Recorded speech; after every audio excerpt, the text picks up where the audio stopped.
You're welcome to my channel, ID Christian Life and Marriage.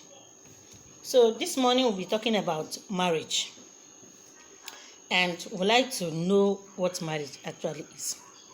Marriage is a union between a man and a woman, instituted by God himself. God is the one that started the institute of marriage. In the book of Genesis chapter 2 verse 18, where the Bible said that it is not good for the man to be alone. So if God is the one that started marriage in the first place, it means that God had a purpose in mind before bringing in marriage. And that purpose was companionship. He said it's not good for the man to be alone. He needed a companion for the man. So he had to make the man to sleep. And then he created another version of the man. And called her the woman.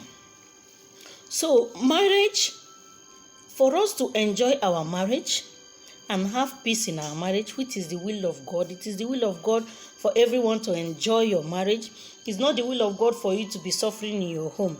It's not the will of God for you to be enduring your marriage. It is the will of God for you to enjoy it. But for you to enjoy that marriage, you have to follow the golden standard. That is that standard laid down by Christ himself. So God, who instituted marriage, gave a standard. And for you to align and enjoy your marriage, you must follow that particular standard.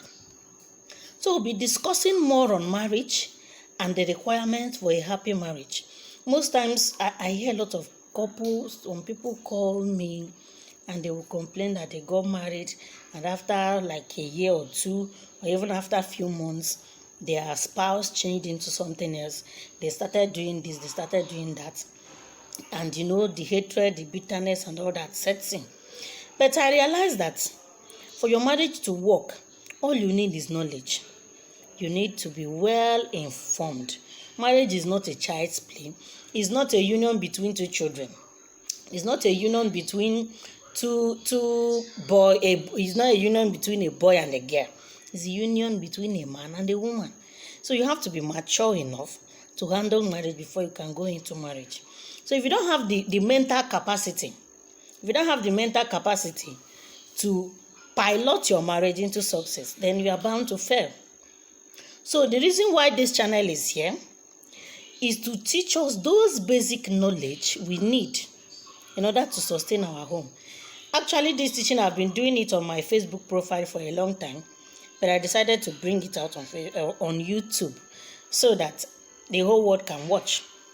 Because I realized that from my teaching, a lot of people call me, they testify to the changes in their marriage, and they also share their challenges, which by the grace of God, we were able to resolve. So I would like you to continue to follow this channel. And if you have the time, look out all the Bible verses concerning marriage. Check out those things those standards that Christ set for marriages. The first step towards having a happy marriage is following the standard of Christ. And in my 10 years of marriage, I can categorically tell you that the only secret to marriage is having Christ in your home. If you have Christ in your home, then every other thing will fall into place. But for you to sustain the presence of God in your home, then there are a lot of things you need to do. So follow this channel and keep watching. I believe that through this channel, God is going to set a lot of marriages free. And the rate of divorce in this country and in the world at large is going to reduce. It's not the will of God for us to be divorcing up and down. God said, I hate divorce. But that doesn't mean you should go and die in your marriage. So we are going to be talking about the breaking points at which you should just leave that marriage. And we're talking about how to mend your home. No matter how damaged you think your marriage is, it can be fixed. All you need is time and Christ. So we are here to bring you that knowledge. Keep following us. And I remain your good friend, ODJ Lillian. Have a nice day.